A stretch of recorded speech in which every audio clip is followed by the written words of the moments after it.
vaxtlar güzgüdə özümü tanımıram. Sən gedəndən bəri sanki dayanıram.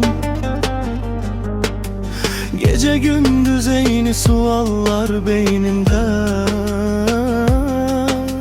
Niye belə oldu, cevap yok qəlbimdə. Sözler dolaşır, fikrim ayrılıkta. Seni düşündükçe batıram derinde. Bu sevgiye yoksa ceza, bilmirəm, bir tek bildiğim var.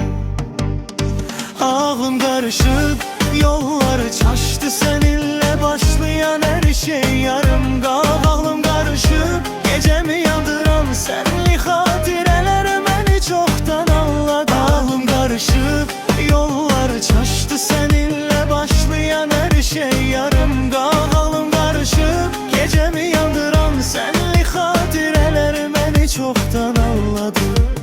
Dostlar değil, unut geçsin artık. Amma adın keçende kalbim sarsılır. Gülüşlerin seslenir içimde hele de. Sen yoksan ama mən kalmışam seninle.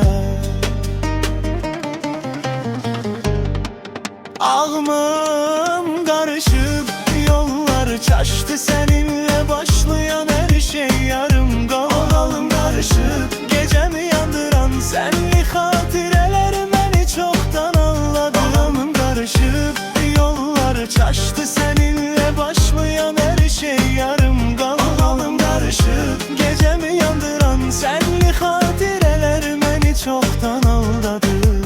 Gedirsen ama izlerin kalıp, yüreğimde döyünür her ağrılı yanıp. Belki de bu da keçir bir gün, ama bugün ağlım seninle dönüp susur.